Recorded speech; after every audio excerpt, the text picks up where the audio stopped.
sorak-sorai kemuliaan bagi Tuhan Allah kita, dan kita mau nyanyikan satu lagu yang mengatakan bahwa setiap pujian kita yang tulus hanya bagi Tuhan Allah kita, amin. Biar setiap pujian kita, setiap nyanyian kita hanya bagi Dia, Yesus Kristus Tuhan.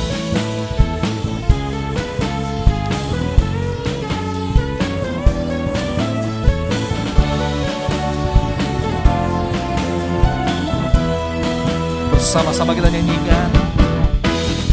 Masuki gerbang pujian kami semua umat-Mu,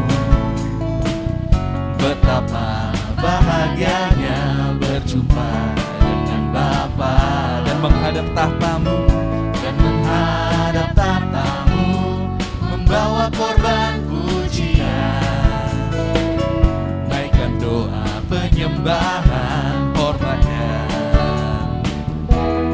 kemuliaan, segala pujian bagi-Mu Tuhan. Segala pujian dan semua nyanyian hanya bagi-Mu Tuhan, yang melepaskan, memerdekakan, hanya Kaulah Tuhan. Pujian yang tulus dari hati kami, pujian yang tulus di hati yang tulus hanya bagi-Mu Yesus.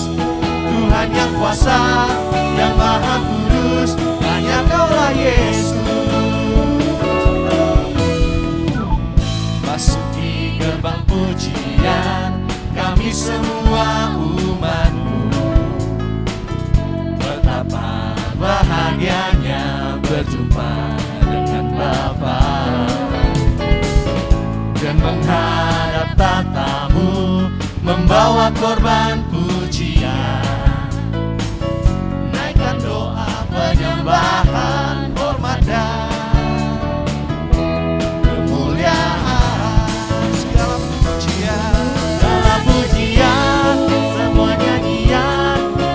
bagi-Mu Tuhan, yang melepaskan, memerdekakan, hanya Kaulah Tuhan. Pujian yang kudus di hati yang tulus hanya bagi-Mu Yesus. Tuhan yang kuasa, yang maha kudus, hanya Kaulah Yesus.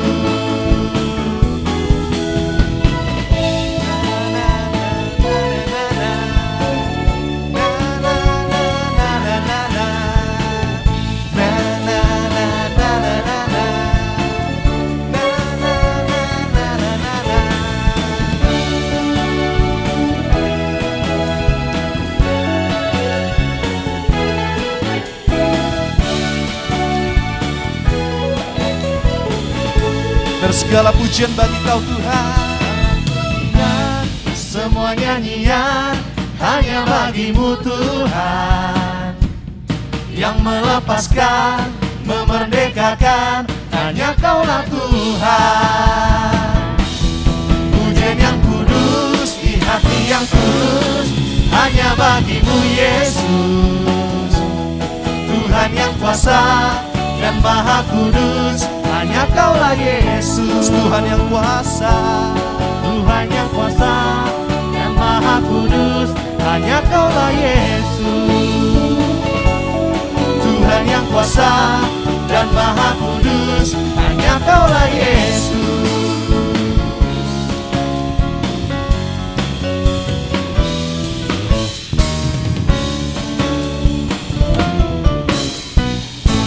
Haleluya, berikan sorak-sorai kemuliaan bagi Tuhan Allah kita.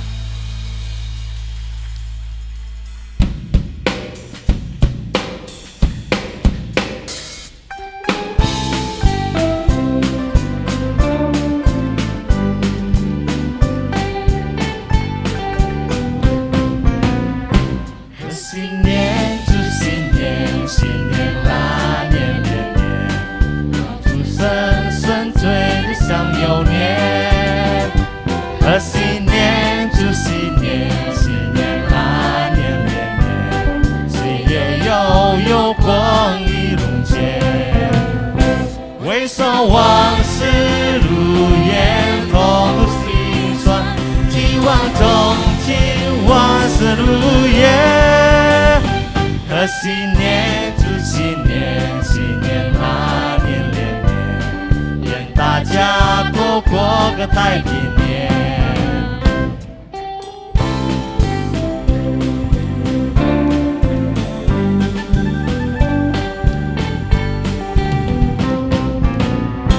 贺新年，祝新年，新年那年连年，祝生生追日享有年。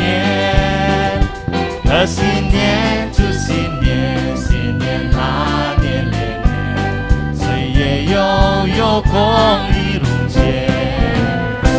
回首往事如烟，痛苦心酸，希望中情，万事如愿。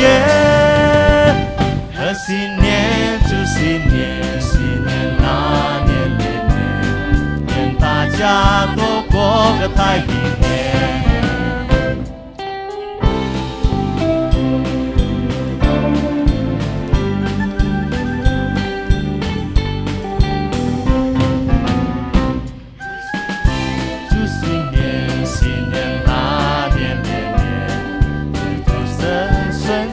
享有年，贺新年，祝新年，新年那年连年，为大家都过个太平年。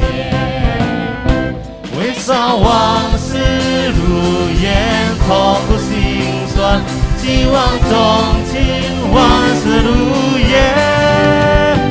贺新年，祝新年，新年那年连年，愿大家都过个太平年，愿大家都过个太平年，愿大家都过个太平年。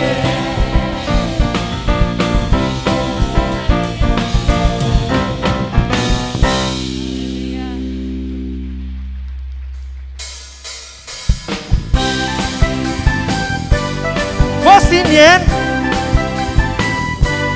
过好年，发大财，笑啊哈！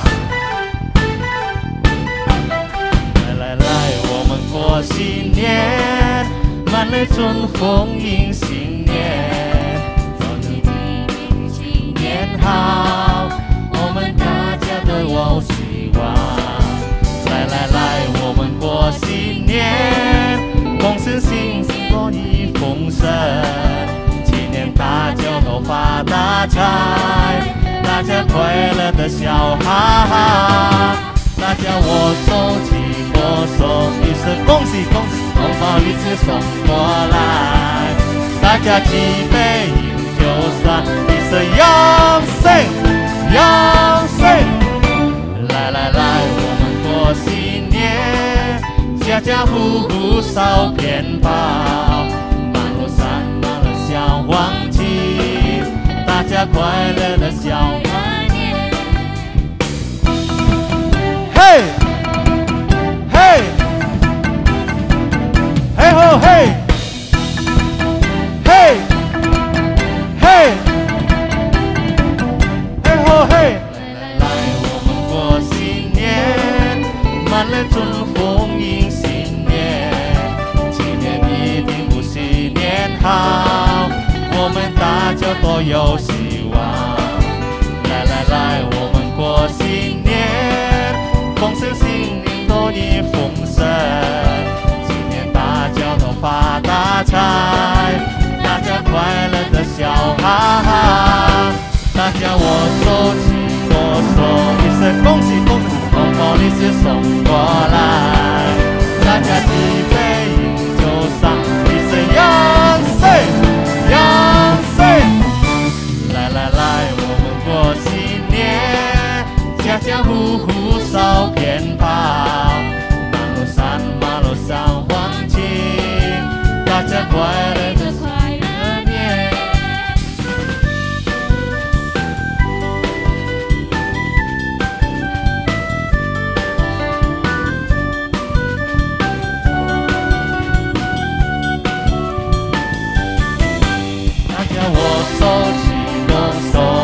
恭喜恭喜，红包利是送过来，大家举杯饮酒喊一声扬声扬声。家家户户烧鞭炮，马路上马路小黄金，大家过一个快乐年。嘿，嘿，嘿吼嘿，嘿，嘿，嘿吼嘿。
Belum.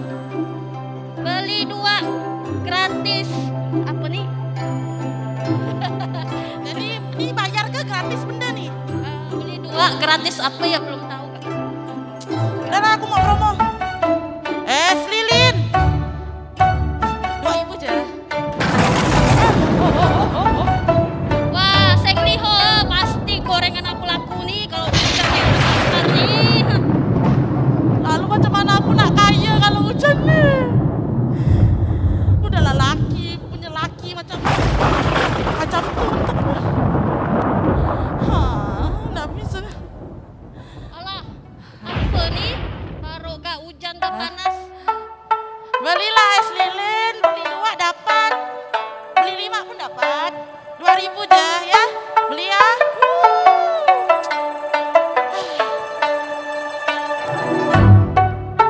Tapi yo, mau hujan mau panas laki aku pun tak bertingkah. Apa? Dia marah kan aku. Gara-gara rumah cuma tipe 36 ya. Kau masih mending, Cek. Rumah tipe 36 dingeluhkan wajar. Hah? Aku punya rumah tipe 150 masih dingeluhkan. Apa pula aku Dia pikir rumah tuh sempit gara-gara badan aku yang besar nih. Mang laki kau yang tak kena aja. Oh iya, Cek. Aku mau tanya nih. Kalau kepala sering sakit nih ngapa lah ya? Kepala sering sakit. Hah, Bagian mana? maksudnya sakit kepala ya sakit kepala lah. Sini aku menjelaskan sakit kepala tuh macam mana. Kalau tang belakang sini, Hah. namanya darah tinggi. Kalau cuma sebelah ya nih, itu tandanya kau migrain. Kalau tang depan sini nih, berarti kau banyak pikiran. Tapi Lek, kalau sakit pala kau sampai semua, berarti kau banyak utang. Maka kau pening. Pantaslah sakit semua. Hidup pun tak nyenyak ah. Dengar suara dikit tuh terbangun. Hah? Ya, dah gitu, jarum jatuh ya, aku bisa terbangun dengar. Macam peliharaan aku aja kau nih sakit pala. Kau ngajak bertombok ke apa? Ngomong aku gitu? Aku ndak bilang kau macam itu. Tapi maksud aku tuh perumpamaannya, Bang. Kepekaannya tinggi gitu. Maaflah aku tak nak bilang kau. Holah, mau imlek tak boleh marah. Nanti aku darah tinggi benaran kena kau. Tapi, Lek, kau masih ingat nggak sih apa ya? Tetangga kita yang namanya Lau Fuce. Lau Fuce. Emang apa Ceh? Kan dengar-dengar sih kena tinggalkan bini ya tuh. Kan kau tahu ya ngapa dia kena tinggalkan bini tuh? Kalau penyebab pastinya sih tak tahu. Aku curiga sih Meilan tak dikasih makan dengan Lau Puce? Tak mungkin. Badan dia tuh kurang lebih besar macam gitu. Oh ya, curiga Lau Puce yang tak dikasih makan Meilan. Iya, Lau Puce iya. Macam tiang listrik. Oh iya Kak, ya. Jadi kira-kira nih, ngapa lah dia kena tinggal bininya tuh, Bay? Itu yang panas. Kalau nama gosip tuh kurang pasti, Cek. Kalau mau pastinya tuh, itu namanya ilmu pengetahuan. Betul gak? Udah lah kok gitu, kita coba jualan jak dulu, mana tahu. Kita tanya. Bola Puce datang lah, kita tanya ya. Haiya, kalian gosipkan Owe ya? Ih, siapa yang gosipkan lu? Is, Meilan, kau kemana? Sudah 5 tahun tidak bersama Owe ya. Apalagi sekarang banyak corona. Aduh, tidak tahu kemana dia. Lau Puce Apa? coba le cari orang lihai buat bantu cari istri le. Apa pula orang lihai, Cek? Orang pintar lah. Orang lihai, zaman dulu tuh bilangnya orang lihai itu lebih di atas orang pintar. Kalau gitu orang pintar di atas orang pintar lah. Nama gak orang pintar?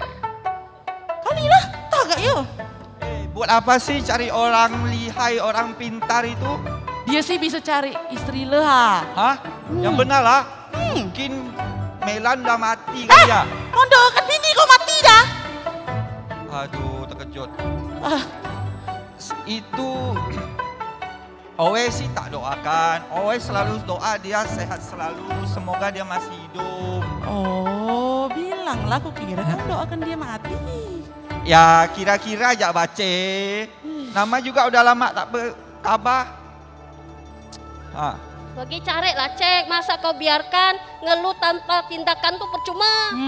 Jangan-jangan kau nak cari bini baru Itulah. Kau baik-baik ngomong Emang di mana? Owe pergi cari. Katanya tuh, dia tuh ada di sebuah lembah. Mana tuh? Kirimlah kau, selok lo. Ada aku Sherlock ya, awas kau tak pergi kau. Pergi nih. Selok lo. Dah ke? Nah, cari bini kau betul-betul ya. Owe pergi lo ya. Ya. Kasihan betul ya. Kasihan. Aku jadi gitu nasibnya ya. Bukan aku tuh heran, Lau Puce ditinggal ngapa pula bini? Gorengan aku belum laku nih, makan lah. Boleh gak? Aku minum es kau ya. Macam mana aku nih nak kaya kau ngasih es aku ya terus setiap hari. Oh gitu, kau perhitungan. Tak boleh gitu. Kau makan gorengan makan es aku. Jangan. Alah sedap Sorry ya.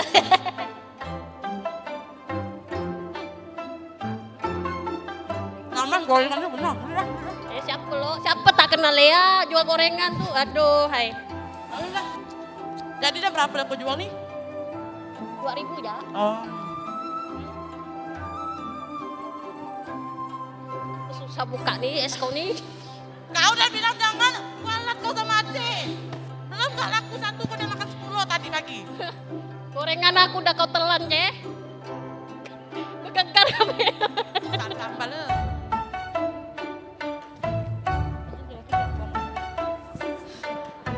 Bisa dia. Beli sedikit. Salah merajo aku salah. Jangan lupa isi yang tahu ya. Ayah, Owe datang ale Aceh.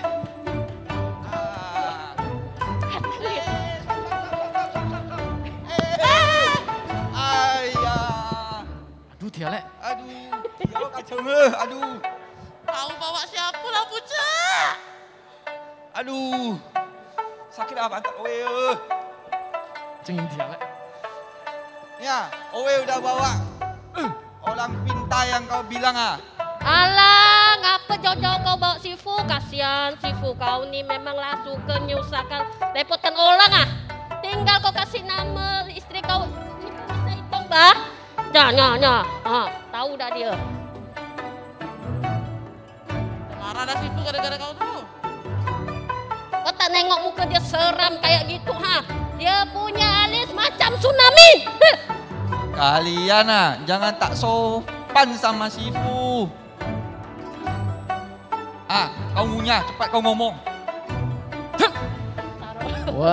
Wajah boleh galak, tapi hati lembut bagai tahu, putih bagai salju. Rambut boleh panjang kata orang kayak preman. Tapi hati ini polos. Hati ini seperti Hello Kitty. Dan selalu buat tenang dan aman dan nyaman. Cie. Namanya Hello Kitty bukan Hello Kitty. Tapi Sifu sih hebat. Oh kata-katanya balak. Balak Sifu kau nih. Hah. Sifu jak tak kebelatan ah. Badan kalian kebelatan suka nyalakan orang ah. Badan kau kecician. Badan aku ni pas dah. Sudahlah, jangan saling menyalahkan. Kita harus saling mendukung, amin. Amin. Kita harus saling menopang, amin. Amin. Nah, dan juga harus saling patungan. Hah? Ya. Patungan apa Sifu? Patungan apa gini? Traktir Owe makan pas udah ke Pontianak pengen wisata kuliner. Bolehlah patungan traktir Owe. Sifu nih ada maunya aja. Apa kau ngomong gitu? Si Fu ni udah jauh-jauh datang mau bantu carikan bini lah. Traktir pun ngeluh kau nih. Patungan lah. Mi kau agak dekat kan tak dengar aku ah. Penonton pun tak dengar. Jelas sikit lah ngomong. Haya. Oh, Bisa. dia ni ngomongkan patungan kan? Nanti sutradara tak bayar dia, tak bohong. Sutradara. Parah. Kau nih ngomongkan patungan. Emang kau ada duitnya? Tadi kau udah pening banyak utang. Tak ada sih. Kalian ja, maksud aku yang patungan, aku sih dukung ja. Nyaman lah. Nah, cukup. Owe jauh-jauh bawa Sifu datang untuk temukan istri Owe si Melana. Sekarang intinya Sifu kemana dia? Menurut penerangan Owe waktu perjalanan ke sini, penerawangan maksud saya, istri Le sedang bersama sebuah sosok kecil, tajam dan hitam. Oh Tuhan, itu pasti Kolona. Aduh kasihan. Saya si tidak Melana. tahu itu Kolona, Kolano, kolonnya apa saya tidak tahu. Pokoknya itulah yang saya lihat. Dia di mana Sifu? Sebentar, saya sudah melihat dan saya akan menemukan mereka. Sebentar, menurut penerang Owe, sepertinya ada di sini. Ini dia, saya ketemu di sini. Rupanya mereka di panggung. Ini, kalau nggak salah. Yang milih. Ini istri lo ya? Cek, ngapa bini kau jadi gini? Coba kau cek lo bini kau tuh betul tak? Bukan. Kecil dan tajam, hitam. Oh. Kolona ini ya. Saya tidak tahu. Bukan. Bukan. Oi, Hai, istriku. silakan. Kalian ya yang selama ini menahannya.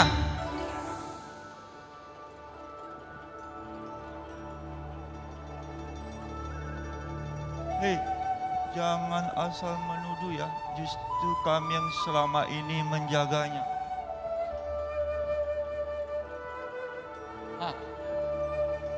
Menjaganya? Benar, kami yang selama ini merawatnya. Kami menemukan di got, alamak masuk got. Di sebuah lembah daerah pegunungan dekat hutan samping sungai.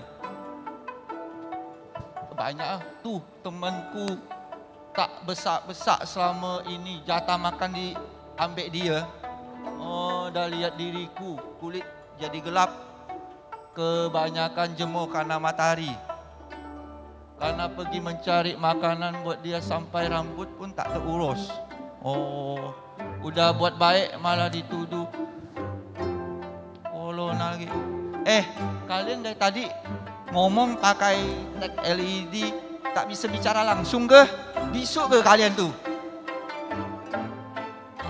Aduh, aku capek ah. Lek, kau tolong baca lah. Ayo, kami tidak bisu. Namun dikarenakan protokol kesehatan mencegah penularan COVID, di mana mic kami terbatas. Jadi kami hanya bisa bicara melalui teks LED saja. Oh. Melan. Di jalan cerita sih kau tak gitu Kau cuma diam ya. Kenapa kau banyak ekspresi? Kau mau ngomong apa, Dek?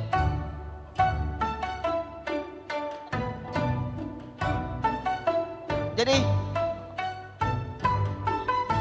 Apa pula kita oke lah Melan. karena apa? Mana tagnya? Oh, haya. Lek, baca lagi, Lek. Aduh. Aduh, ini ada bayaran tambahan nih. Protokol kesehatan dan tak sempat latihan. Karena sibuk hari ini mau urus 2 pengantin yang mau merit. Pantas lah. Sibuk pemailan nih. Tukang uruskan orang kawin, ayo mau daftar kawin cepat. Oh, oke lah. Melan, kau tidak apa-apa kan? Oh, oke lah. Karena Melan sudah ditemukan, maka selesai juga cerita kita hari ini. Terima kasih kepada Sifu yang sudah menemukannya. Apa nih sebenarnya nih? Tapi ngapa Sifu bisa lihai gitu ya? Sekejap ya langsung selesai dah cerita nih ha. Lihai karena lihat keilahian. Lihat keilahian Tuhan. Lihat. Iman. Haleluya. Amin. Lama. Imun. Nah, ilahi lihat. Kalau kita mau lihat yang ilahi. Sama juga. Lama. Iman. Lihat. Amin. Haleluya. Imun. Jadi dibola balik sama. Lihai, ilahi. Haleluya. Ya, saudara-saudara, mari kita bersyukur sudah menemukan Melan. Sudah. Jangan lihat saya. Di sinilah. Jadi ikuti saya ya. Jadi siapa yang mau lihai?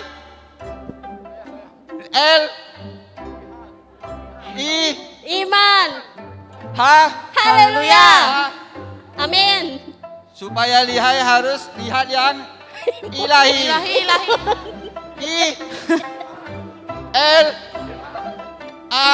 Amin. Haleluya. Imun. Jadi kita tepuk tangan buat Sifu. Salah, jangan. Buat Tuhan yang benar. Oke, sekian persembahan dari kami. Cukup singkat karena tidak ada waktu. Tuhan Yesus memberkati.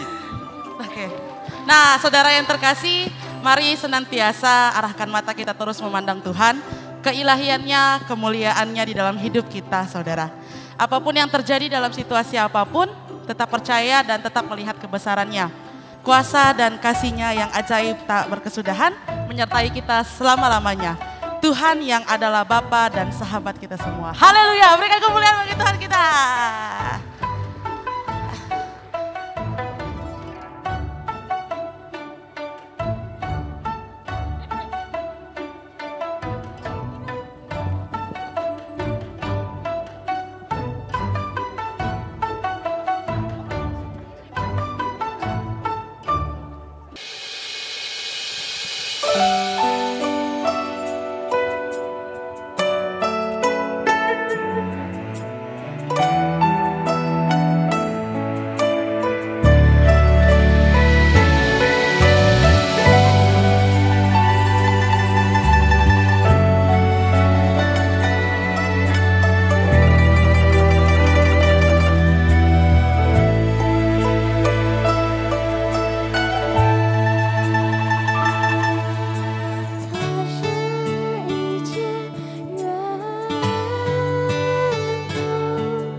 我们身边，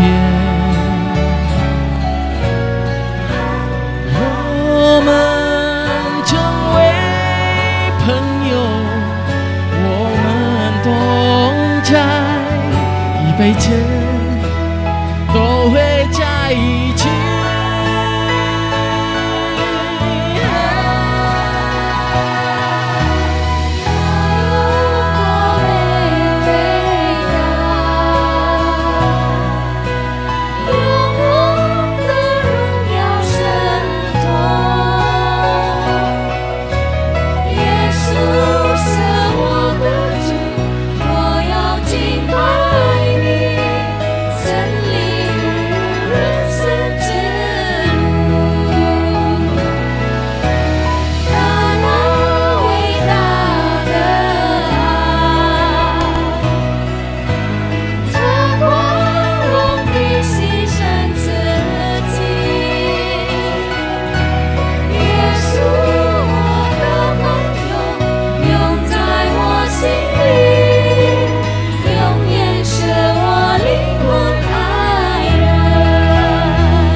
Dan begitu mulia pengorbanan Tuhan bagi setiap kita.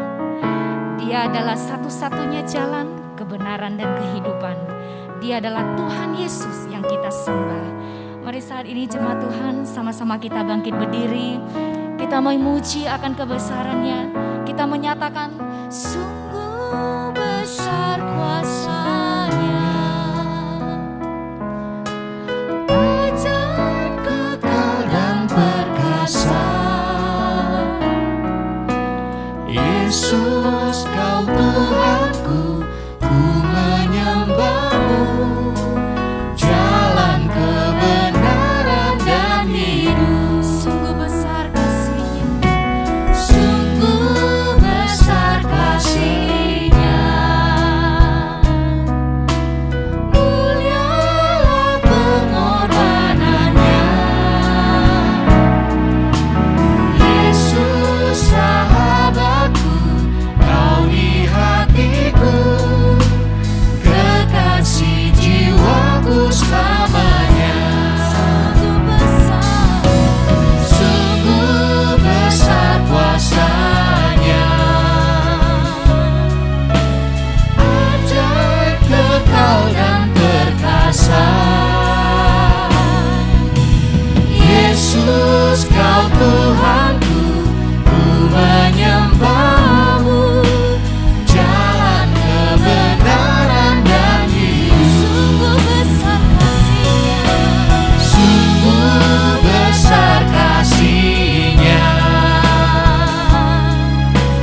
Mulialah pengorbanannya. Yesus sahabatku, Kau di hatiku, kekasih jiwaku selamanya. Kekasih jiwaku selamanya. Kekasih jiwaku selamanya. Terima kasih Tuhan, Engkaulah kekasih jiwa kami. Bersyukur kepadamu Tuhan, buat anugerah-Mu, buat pengorbanan-Mu. Haleluya. Syukur bagimu Tuhan, syukur bagimu Bapa yang kekal. Haleluya. Kami mau nyatakan segala pujian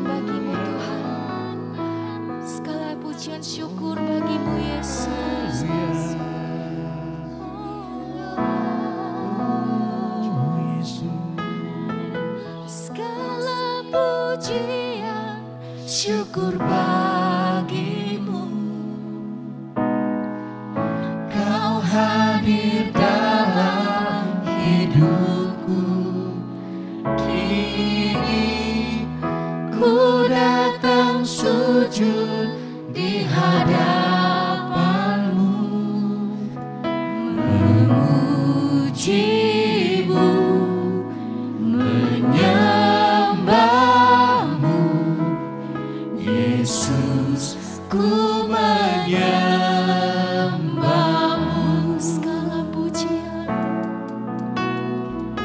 Segala pujian, syukur bagimu. Kau hadir dalam hidupku. Kini ku datang sujud di hadapanmu, memujimu, menyembahmu, Yesus, ku menyembahmu. Yesus, ku menyembahmu.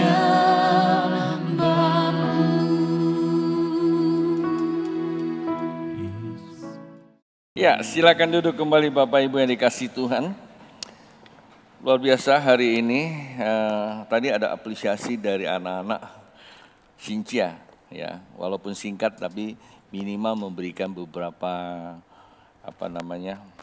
pemahaman buat kita bahwa hidup cenderung dihadapkan suatu kondisi yang seringkali menghilangkan sebuah pengharapan. Nah, kalau harapannya sudah hilang, selesailah barang itu. Kenapa? Karena harapan itu adalah bagian daripada iman. Shalom Bapak Ibu semua yang dikasihi Tuhan ya. Untuk hari ini juga belum terlambat kalau buat Anda yang mungkin minggu lalu tidak hadir, saya ucapkan Sincia Jui buat semuanya, Kung Si Fa Chai, Wan Se Jui. Nah, buat Anda yang kali pertama hadir, pastikan lepas ibadah ini tidak langsung balik, sebab staf saya akan berikan Anda bagian visi dan misi ya. Gereja di tempat ini, kalau Bapak Ibu mempunyai pergumulan, kami juga ingin berdoa. Tentulah kalau Bapak Ibu mengikuti acara, Tuhan menggerakkan untuk ikut, untuk dilayani lebih lanjut, pastikan Bapak Ibu ada di tempat. Buat Bapak Ibu yang tidak sempat hadir karena situasi masih pandemi, masih protokol pandemi, sehingga mengikuti online di rumah. Ya, jadi pastikan bahwa setiap kita ada pertemuan, pasti ada juga perjamuan kudus, jadi jangan berkumpul sendiri, minimal ada keimamatan di dalamnya. Mengapa perjamuan kudus itu penting? Saya kira tidak perlu saya ulangi lagi, itu hal-hal yang perlu kita lakukan. Nah, apa yang harus kita bicarakan hari ini ya? Saya persiapkan satu topik yang memang beberapa sesi karena waktu kita dalam pembahasannya tidak bisa terlalu panjang-panjang banget. Harusnya memang detail ya. Minggu lalu kita di sini membahas tentang dari buku Ia Kaya supaya supaya kamu menjadi kaya. Itu buku yang saya tulis dan itu dikutip dari 2 Korintus pasal 8 dan 9. Ia kaya supaya kamu menjadi kaya, itu firman Pak Bu ya. Itu bukan perkataan pendeta, bukan juga tulisan dari hamba Tuhan, tetapi itu firman yang ditulis dan itu hidup. Ya, walaupun waktu berlalu sekian lama, tapi firman Tuhan tidak pernah berlalu. Nah, firman Tuhan itu realisasinya dengan iman. Kata iman definisinya apa? Ya, kata iman itu berarti kita telah menerima. Persoalannya ada atau tidak, persoalan kelihatan atau tidak, kata iman itu dimulai kita telah menerima. Firman Tuhan itu pada saat kita menerima, itulah bagian daripada iman. Itu yang pertama. Dan yang kedua, definisi daripada iman. Ketika kita menerima, maka akan terjadi namanya berproses. Alkitab katakan bahwa iman itu tumbuh dari firman. Nah, sebenarnya kalau kita mau penjelas, iman itu adalah manifestasi daripada firman Allah. pikiran Allah yang diucapkan. Kata firman itu hulogos atau kata hologos, perkataan Allah, pikiran Allah yang diperkatakan. Dan ketika diperkatakan itulah menjadi benih. Nah, ketika Anda terima dan itulah benih iman. Tetapi untuk menjadi kenyataan itu perlu berproses. Ada waktu. Sebagai contoh kalau Anda ambil sebuah apel, dari mana apelnya? Mana duluan apel? Seringkali orang akan dihadapkan sebuah pertanyaan, dari mana dulu ayam dan telur? Allah tidak pernah menciptakan kematian, Allah selalu ciptakan kehidupan. Ya, jadi kalau Anda lihat dari mana itu apel, Allah tidak menciptakan apel, Allah menciptakan kehidupan. Berarti benihnya itu kehidupan, bijinya. Waktu Anda lihat biji apel atau benih apel, ya apa Anda potong dan benihnya, sebenarnya kita sudah menerima apa? Apelnya sudah terima, tapi belum menjadi buah apel. Untuk menjadi buah apel berproses, nah itu namanya pengharapan. Itulah sebabnya dikatakan iman adalah dasar segala sesuatu yang diharapkan. Bukti segala sesuatu yang tidak dilihat. Nah itulah yang dikatakan apa? Lihai. Ya, lihai melihat keilahian Allah. Ya, itu tadi di situ ditulis. Saya hanya kutip langsung aja ya. Lihai melihat keilahian Allah. Pada saat kita melihat keilahian Allah, apa yang kita lihat Pak Bu? Keilahian Allah merupakan firman yang bukan karangan manusia, tetapi merupakan sifat ilahinya Allah. Bisa kita lihat, yang kita lihat adalah firman yang terus, ia kaya supaya kamu menjadi kaya. Tidak apa-apa kalau tidak ada yang meresponi. Tapi itu firman Tuhan Pak Bu. Untuk menjadi kaya, sonder kita perlu banyak uang. Kata sonder itu maksudnya tidak perlu banyak uang. Untuk menjadi kaya tidak perlu tunggu punya uang dulu. Untuk menjadi kaya tidak perlu tunggu banyak harta dulu. Sebab apa? Yang kita terima bukanlah bendanya. Tapi yang kita terima apa? Perjanjiannya. Perjanjian Tuhan merupakan konstitusi tertinggi di dalam keilahian Allah. Maka itu perjanjian Allah disebut firman Allah. Kalau ada orang meragukan firman Allah, saya nggak tahu mau ngomong apa lagi dengan bahasa Indonesia yang sederhana atau yang keras. Saya nggak ngerti mau definisikan atau mau berasumsikan dia apa. Kalau ada manusia tidak lagi percaya firman Tuhan, kalau ada manusia lagi sudah tidak lagi menghargai Tuhan, saya nggak tahu mau menghargai siapa lagi. Lalu saya tidak tahu mengapa masih ada di bumi ini. Ya kira-kira seperti itu Pak Bu. Nah minggu lalu sudah disampaikan untuk menjadi kaya sebenarnya dimulai berproses daripada mentalnya. Itulah disebut apa? Belief system. Sistem iman. Pikirkan. Rasakan. Inilah akal budi kita bekerja. Minggu lalu kita lihat kenapa firman Tuhan begitu jelas disampaikan bahwa setiap orang percaya saja sudah mendapat. Tapi kenyataannya enggak banyak orang mendapatkannya. Itu yang dikatakan di dalam Roma 2 ayat yang ke-15. Karena pikirannya. Hatinya sudah terima kok. Batinnya sudah terima. Firmannya bereaksi enggak? Boleh tolong dibukakan enggak itu? 2 Korintus Roma pasal 2 ya, saya pikir saya perlihatkan dulu. Roma pasal 2 ayat 15 dikatakan apa? Di situ dibilang apa? Sebab itu mereka menunjukkan bahwa isi hukum Taurat ada tertulis dalam hati mereka. Dan apa? Suara hati mereka turut bersaksi. Dan pikiran mereka saling saling menuduh dan atau saling membela. Nah, suara hati itu ada di dalam kalau bagian otak berdasarkan seorang ahli mengatakan, saya pernah baca sebuah buku ya dari profesor dari Harvard. Dan dia mendefinisikan hati itu adalah lobus temporal. Baca aja nanti cari Google. Lobus temporal itu mempunyai 2 bagian. ya, di tengah-tengah otak. Itu disebut, di tengah-tengah kepala ini, itu disebut human brain, pikiran manusia. Karena di dalamnya ada keinginan, ada hasrat. Ya, ada niat dan ada hasrat. Niat itu menerima, hasrat itu berproses. Ya, untuk mendapatkan niat dan hasrat itu ada namanya pikiran dan perasaan. Dalam Alkitab disebut akal dan budi. Akal itu melacak, budi itu mempertimbangkannya. Nah, itu dia yang suka mempertimbangkannya itu. Nah, mempertimbangkan itu dalam bahasa sosialnya itu dibilang bawah sadar. Sebenarnya dalam bahasa keilmuan disebut apa? Paradigma. Ya, paradigma itu artinya apa? Mindset, sudah terpola. Kadang-kadang kita berdoa juga terpola, nggak pernah dipikirin lagi, ya kan? Nah, doa seperti itu hanya sampai di langit-langit. Kadang-kadang kita mau ibadah juga terpola, pokoknya datang aja ada gitu loh, nggak ngerti apa-apa.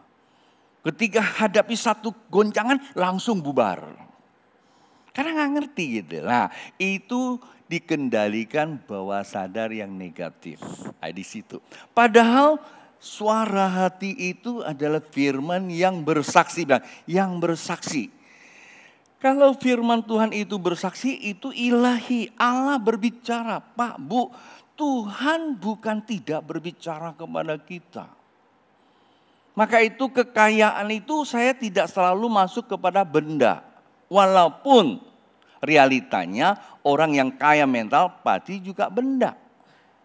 Tetapi bukan orang yang punya benda disebut orang kaya. Sebab kita seringkali jumpai orang yang banyak bendanya tapi nggak kaya. Ya kan? Punya mobil, punya hotel, punya macam-macam tapi nggak kaya. Ada juga kita jumpai seperti itu. Kenapa? Enggak memiliki mental kekayaan. Nah, mental kekayaan keilahian Allah itu mencakup 7. Masih ingat enggak tuh? Pertama spiritual, ya. Kedua itu healing, kesehatan dirinya harus sehat. Rojiwan tubuh, ya. Enggak sembarangan makan gorengan main sikat aja gitu loh ya. Bukan yang tadi maksud saya.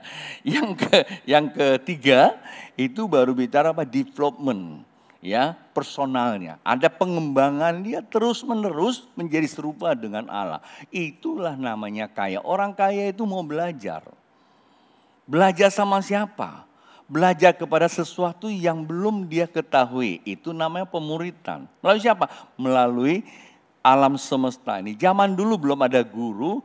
Para ahli, para filsuf itu belajar sama alam semesta. Karena Tuhan katakan bahwa alam semesta itulah sedang menceritakan ilmu yang paling tinggi. Itu disebut apa? Entitas tak terbatas. Itu realita.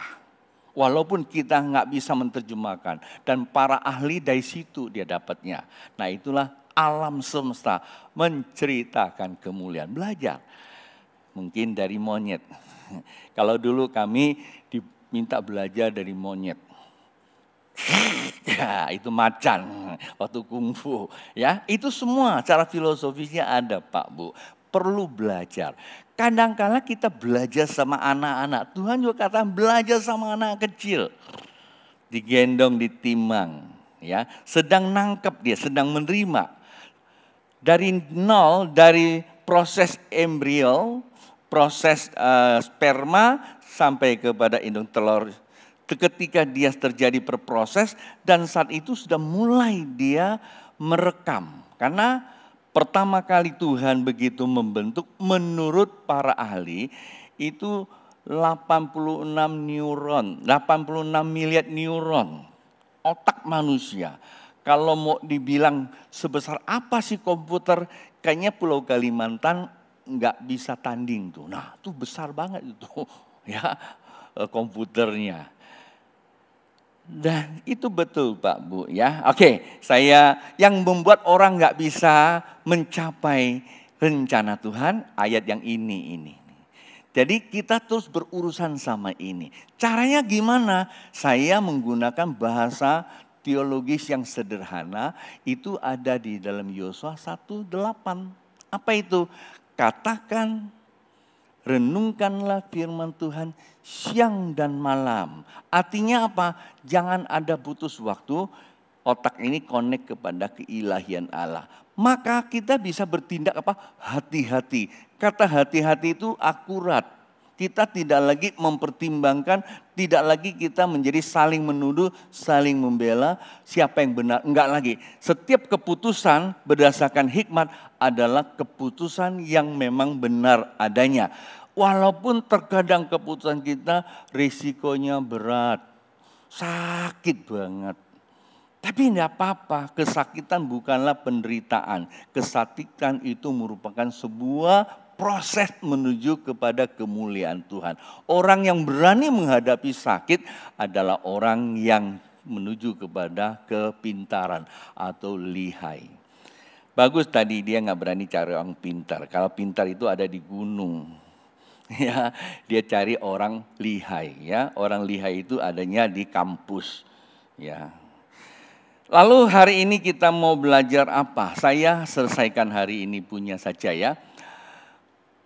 Boleh dibuka slide saya mau rangkumkan buat Bapak Ibu, saya gunakan topik hari ini. Tetap kita memiliki dasar membangun iman pada tahun 2021, lihat keilahian Allah. Sebagai kata lihat itu meditasi, kita sedang mengaktifkan mata iman kita. Mata iman atau mata batin itu di mana sih Pak Bu? Ibrani pasal 8:10 dikatakan apa? Kutaruhkan perjanjianku pada akal budi atau pikiran perasaan.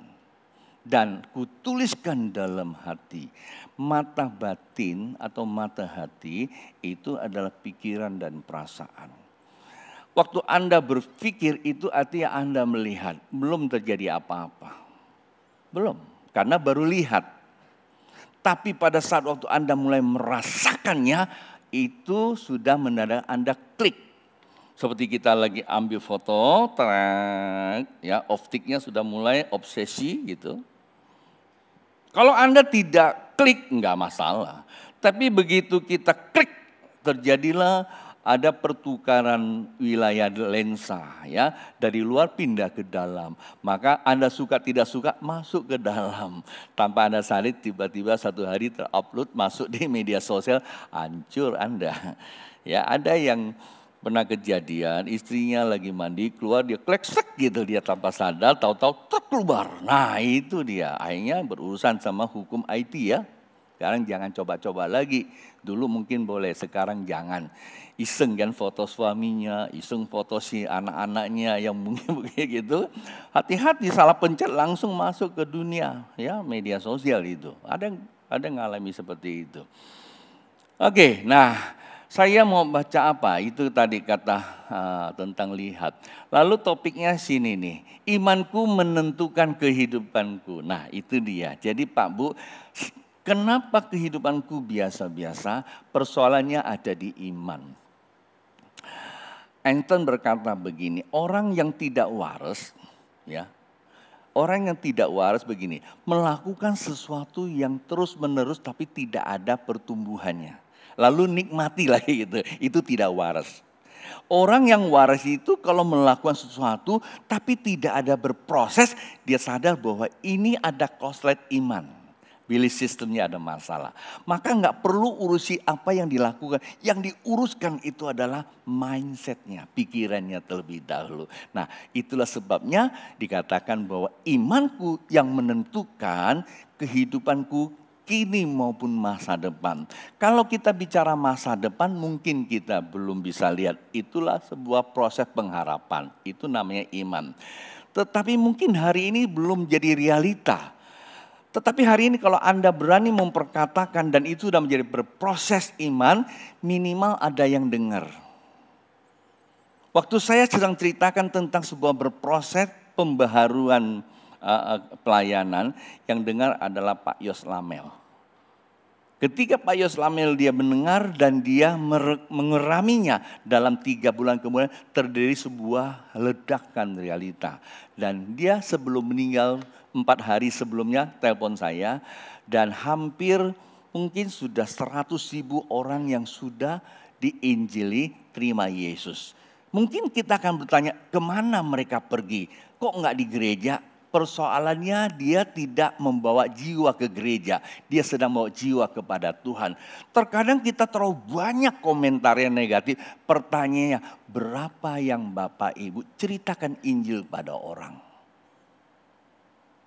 Halo? 4 hari sebelum dia meninggal dia telepon saya. Prosesnya berapa lama? Menurut beliau 3 bulan ketika dia dengar saya datang sama Nyak yang lapor sama saya. Pak Yos berkaca-kaca matanya. Saya bilang sama dia, Pak, kami ini sudah salah. Saya datang untuk ngaku dosa. Apa itu? Saya bukan lagi memuridkan, tetapi saya sedang membangun kemewahan. Maka akibat apa yang saya lakukan, banyak orang jadi tiru. Seperti kalau gereja tidak mempunyai kemewahan, belum sukses.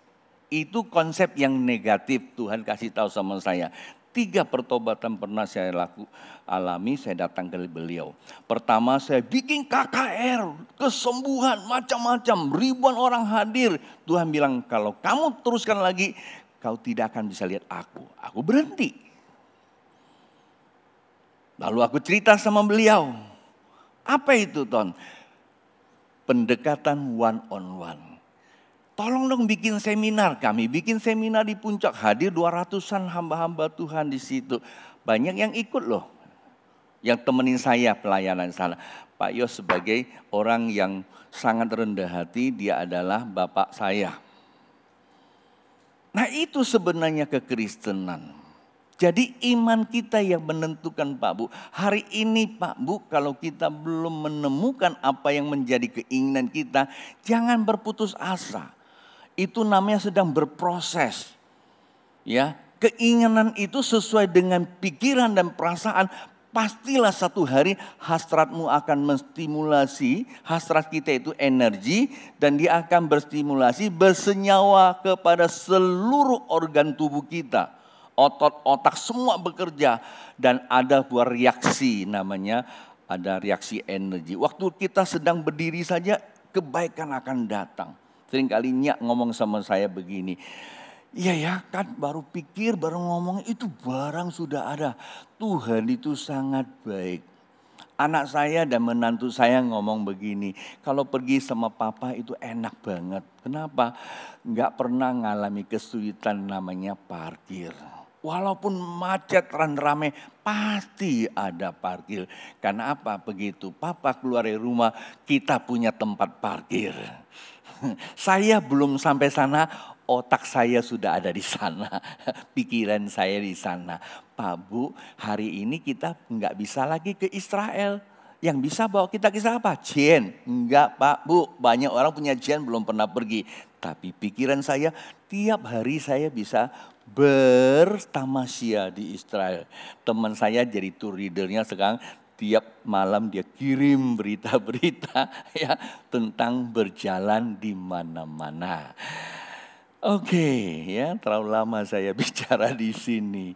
Nah, sekarang kita mau coba untuk mengerti tentang isi daripada beberapa ayat itu. Saya hanya merangkumkan saja. Kata Alkitab, Bilangan pasal 13:27. Mereka menceritakan kepadanya, kami sudah masuk ke negeri kemana kau suruh kami. Dan memang negeri itu berlimpah-limpah susu dan madunya. Saya kontratkan loh Pak Bu, artinya ini firman Tuhan. Dan inilah hasilnya, ini pendapat, asumsi mereka. Apa yang didapatkannya? Hanya bangsa yang diam di negeri itu kuat-kuat dan kota-kotanya berkubu dan sangat besar. Juga keturunan enak telah kami lihat di sana. Ini benar juga sih. Ya, fakta di lapangan kesulitan. Seperti sekarang fakta virus COVID di mana-mana. Bahkan cenderung ada yang meningkat. Sebagian yang turun. Itu fakta Pak Bu. Nggak bisa lagi kita tolak. maka kita pakai masker, kita jaga protokol, tadi pakai SMS ya. Lalu ayat yang berikutnya 33 ini persoalan bawah sadarnya. Juga kami lihat di sana orang-orang raksasa, orang enak yang berasal dari orang-orang raksasa. Dan kami lihat diri kami seperti apa? Belalang. Pertanyaannya kenapa dia lihat dirinya jadi belalang? Emang benar belalang? Enggak. Kok bisa seperti itu? Belief systemnya. Kenapa? Karena ada sebuah stigma, namanya stigma itu ada reaksi kekinian atau filosofinya masa lalu. Seringkali terpikir bahwa raksasa itu besar, setan itu jahat. Memang dia udah jahat ya, tapi dia nggak punya kuasa. Karena itu masa lalu kita sering dengar nonton film yang horor, yang menakutkan, itu merasuk masa lalu. Ketika begitu melihat ada orang yang besar, langsung konotasi. Ngerti kata konotasi ya? Dia melihat kita seperti belalang, padahal belum jadi belalang. Seperti siapa? Goliat ya. Anjing ke aku. Nah coba dia bilang, jangan bilang anjing. Dia menang itu. Dia bilang anjing ke aku, secara energi berproses. Cukup dengan batu kecil kok. Coba kalau Anda lihat di mana-mana anjing yang galak-galak, Anda jongkok ambil batu, gabur dia. Ya itu sifatnya anjing. Kenapa? Karena kamu telah menstigma diri kamu. Dalam bahasa psikologinya disebut auto-hipnosis. Dan kalau bahasa ilmiahnya ya namanya. Ada otomatis sugesti. Ya, auto-suggestion. Dalam bahasa teologisnya, renungkanlah. Sama saja barangnya. Jangan alergi dengan kalimat itu Pak Bu. Kata renungkan itu meditation. Bahasa Inggrisnya gitu. Artinya Pak, meditasi. Nah apa yang kau meditasikan? Kalau ini yang kau meditasikan, maka begitu Anda lihat persoalan, lihat diri kamu kecil. Lihat COVID besar, kecil. Imun kita kalah. Jangankan kita ketemu dengan COVID. Baru kepikirannya sudah sakit itu. Coba kemunculan COVID awal-awal. Berapa banyak orang sakit padahal dia negatif. Kenapa kan tiap hari mikirin. Merasakan sana ada yang mati, sini ada yang mati. Teman saya seorang pastor. Nah begitu dia dengar bahwa dia positif. Langsung dia masuk ke ICU. Padahal awalnya belum apa-apa. Kenapa? Di otaknya ada temannya sudah belasan inna ilahi. Begitu dia bilang positif, wah nyusul nih saya katanya. Lalu dalam kondisi yang dikatakan kelam dan gelap dan dia lihat keilahian Allah. Dia lihat Tuhan tersenyum. Disitulah mulai dia menyembah. Terjadilah berproses dari kegelapan menuju terangnya. Imannya mulai muncul, mulai naik kembali, imunnya naik. Hanya 2 hari di ICU. Saya dengar dia cerita, saya bilang, Pak, saya juga pernah ngalami. Waktu saya telepon ke Bapak rohani saya, mentor saya di Manado, dia cerita tentang teman satu ini yang kena positif, ya di Manado itu, Om Wim ya. Pak, gimana kabar di sana? Iya Ton, gue sudah hampir 1 tahun gak ke Jakarta. Samalah saya juga gak ke Jakarta. Ceritalah sana sini teman-teman yang sudah ya meninggal, saya gak bilang dipanggil Tuhan lah ya. Yang meninggal karena COVID. Nah, dia dibilang itulah, jadi istilahnya tuh kemana-mana ketakutan dibilang begitu. Terus saya bilang sama dia, begini loh cerita saya. Saya ingat kabar ini waktu saya ke Kucing. Ini benar-benar kesaksian ya. Ini orang udah meninggal. Satu bapak yang pelayanannya luar biasa. Pelayanan luar biasa ini bapak ini. Dia mantan menteri kepolisian Malaysia. Itu namanya Bapak Ramsay. Nah waktu saya satu ketika ke Kucing itu sebenarnya lagi ngantar ibu untuk check up. Nggak ada rencana mau ketemu dia. Tapi di rumah sakit saya ketemu dia. Wah Pastor Tony kamu tidak kasih tahu sama saya. Ingat lain kali kalau kamu tidak kasih kabar sama saya. Jangan pergi ke Sarawak. Dia marah banget. Saya bilang sorry. nanti malam saya jemput kamu. Kita sharing-sharing, berkongsi-kongsi dia bilang ya. Bukan kongsi-kongsi, kongsi-kongsi itu maksudnya sharing. Oke, kami pergi, ada beberapa anak saya ikut kok. Rupanya dia lagi sakit, kena kanker. Tapi dia nggak cerita. Nggak tahu gimana saya bawa buku saya cerita tentang kematian. Pak, saya bilang, yang namanya mati itu istirahat.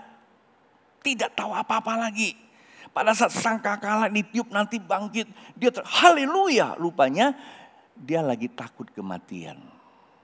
Dia bilang, aku belilah buku kamu. Lalu dia minta saya bikin seminar di Semenanjung, Malaysia. Tapi memang belum kesampaian. Lalu beliau sudah dipanggil Tuhan di umur, kalau tidak salah 78. Cukup sih ya, udah usianya. Nah tetapi ada ketakutan karena tidak mengerti hidup di dalam ketuhanan. Gitu loh Pak Bu. Orang banyak belum mati duluan. Apa? Mati imannya. Belum miskin udah miskin duluan ya. Apalagi, kan tadi 7 ya. Enggak. Personality. Kemudian apa? Yang 3, family, keluarga. Hubungan suami istri, orang tua dan anak. Papa saya bukan termasuk orang yang hebat-hebat banget. Ya, papa saya itu punya sebuah filosofi. Papa punya 12 anak dia bilang. Hanya satu saya mau kasih tahu. Dia bilang apa? Suami istri bisa mantan. Itu pendapat dia loh. Ya, kan bahasa 7 bilang gitu kan. Nah, ada mantan istri tapi tidak ada mantan anak. Tidak ada mantan keluarga. Toti lai tok cuy tok menteng. Karena saudara itu satu darah.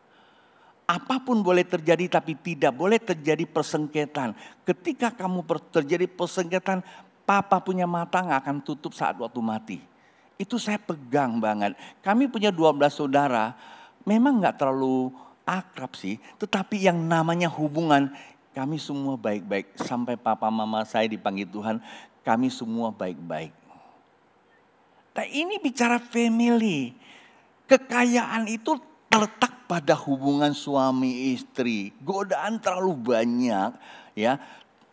Itulah yang dikatakan mahkota kehidupan itu dimulai dengan keluarga. Hubungan suami istri barulah anak-anak, itu keluarga. Ini harus kaya di sini. Bukan bicara kebendaan tapi bicara tentang keilahian Pak Bu.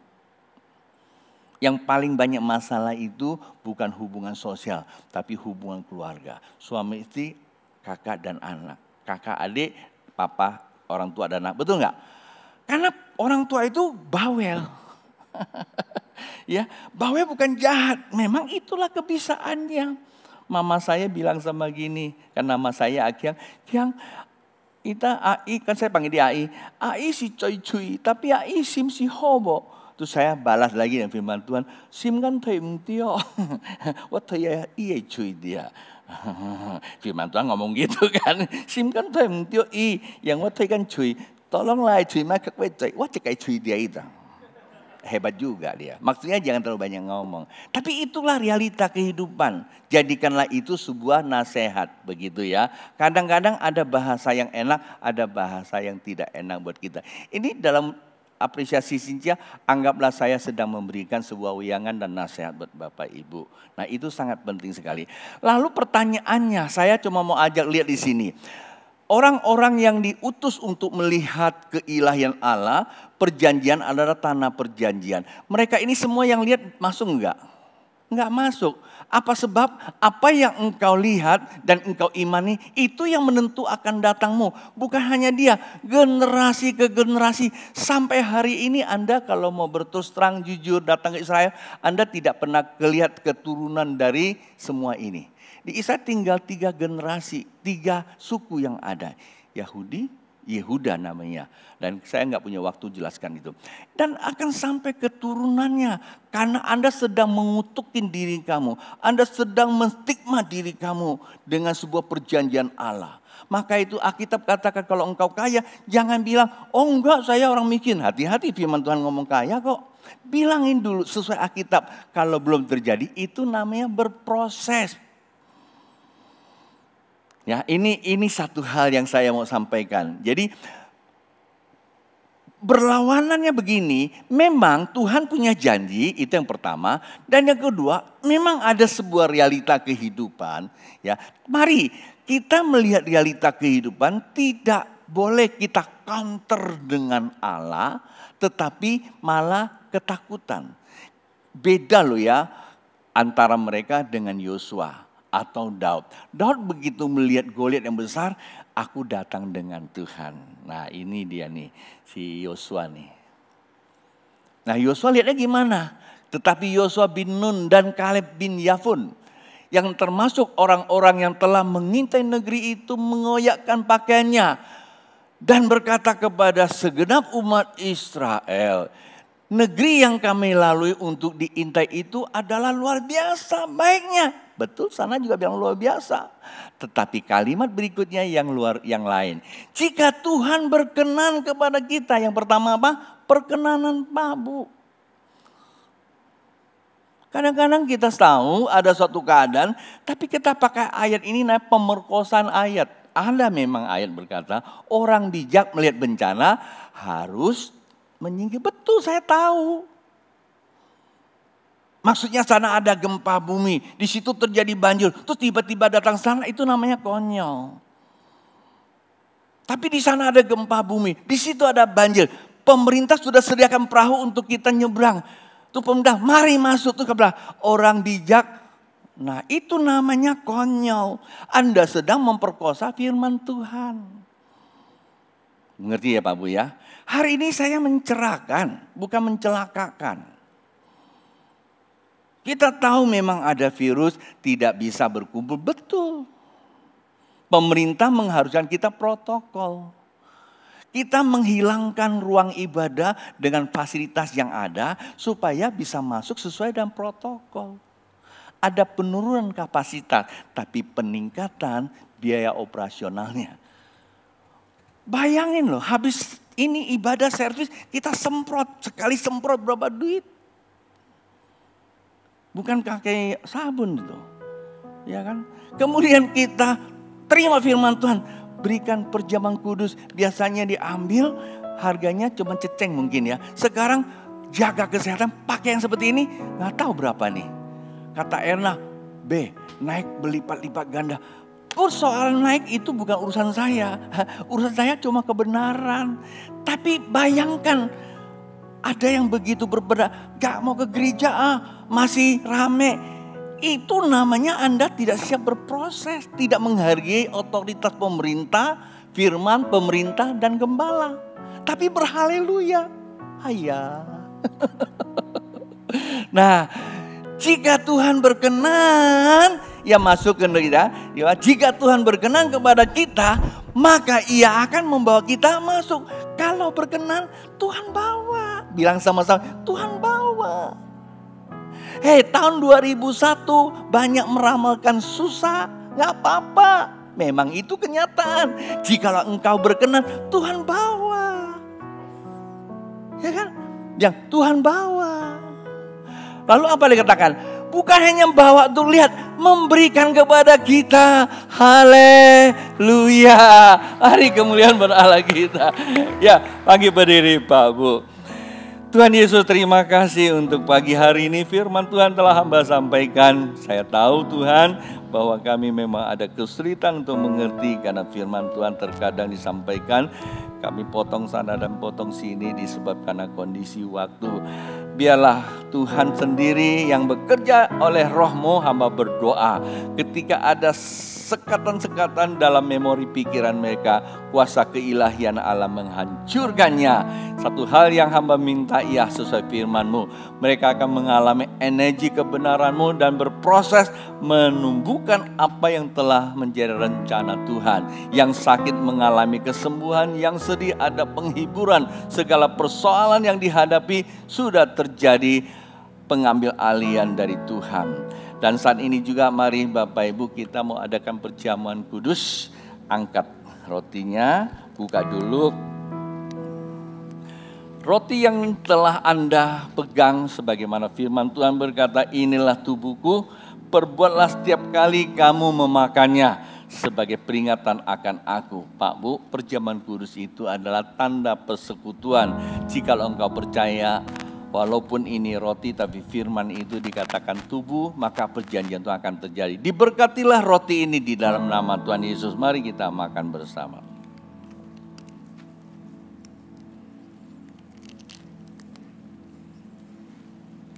Dan sekarang angkat cawan yang berisikan anggur ini. Sebagaimana firman Tuhan berkata, inilah darahku, darah perjanjian baru yang menghapus dosa kita.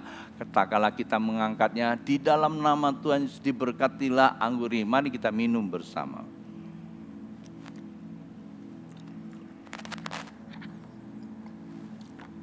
Pak Bu, rasa syukur dari hati yang dalam, beri pujian buat Tuhan kita. Terima kasih Tuhan Yesus, Engkau baik, sungguh baik.